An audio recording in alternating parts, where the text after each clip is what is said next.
بسم اللہ الرحمن الرحیم نحمدہ ونصلی علی رسولہ الکریم۔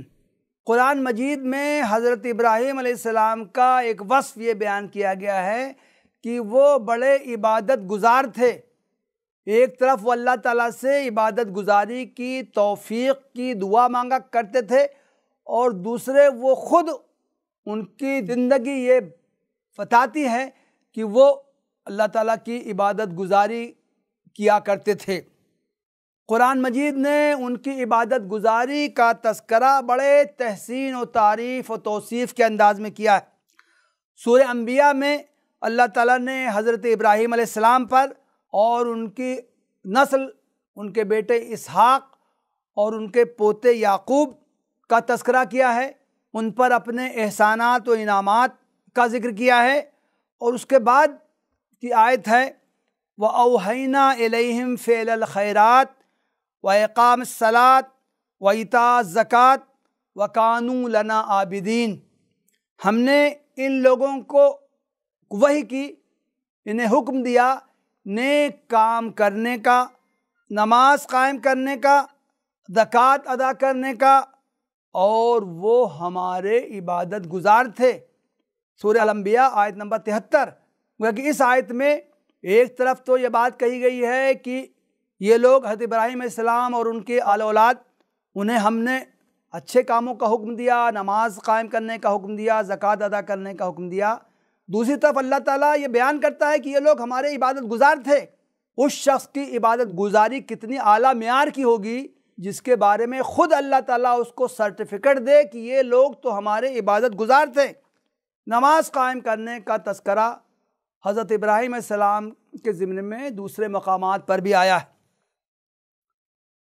حضرت ابراہیم نے جب اپنی اولاد حضرت اسماعیل کو بیاب و گیاہ وادی میں آباد کیا تو جو دعا انہوں نے کی تھی اس میں بھی نماز کا تذکرہ ہے۔ رب اجعلنی مقیم الصلاۃ ومن ذریتی، اے میرے رب مجھ کو بھی اور میری نسل کو بھی جو یہاں قیام پذیر ہو رہی ہے اس کو نماز قائم کرنے والا بنا۔ اسی طرح حضرت ابراہیم السلام نے جب خانہ کعبہ کی بنیادیں استوار کر لیں، اس کی تعمیر ہو گئی، تو اس وقت بھی انہوں نے جو دعا کی تھی اس میں بھی اس کا تذکرہ ہے۔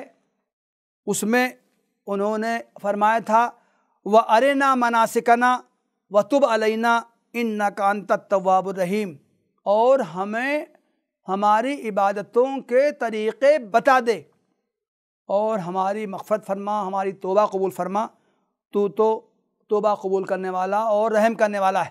اس آیت میں ارنا مناسکنا، مناسک کا لفظ عام بھی ہے کہ مختلف طرح کی عبادتوں کے طریقے، اور مناسک کا لفظ حج کے اعمال ادا کرنے کے لیے بھی آتا ہے۔ گویا کہ حضرت ابراہیم علیہ السلام نے اللہ تعالیٰ کے حکم پر خانہ کعبہ کی تعمیر کی، تو اس وقت انہوں نے یہ دعا کی کہ اللہ تعالیٰ تو خانہ کعبہ کا حج کرنے کا بھی ہمیں طریقہ بتا۔ اللہ تعالیٰ کی طرف سے جو طریقہ بتایا گیا اس پر انہوں نے خود عمل کیا، ان کی ذریت نے عمل کیا، اور اللہ تعالیٰ نے ان کے ان اعمال و مناسک کو سنت جاریہ بنا دیا۔ حضرت ابراہیم السلام کے زمانے سے آج تک 4,500 سال کا عرصہ ہو گیا ہے۔ حضرت ابراہیم علیہ السلام نے جس طرح حج کیا تھا، جو اعمال و مناسک انجام دیے تھے، اس وقت سے ان کے ماننے والے ان اعمال و مناسک پر عمل وہ کر رہے ہیں۔ ان کے طور طریقے، ان کے مناسک وہ ایک سنت جاریہ بن گئے ہیں۔ لاکھوں کروڑوں اربوں انسان اسی طریقے پر عمل وہ کر رہے ہیں۔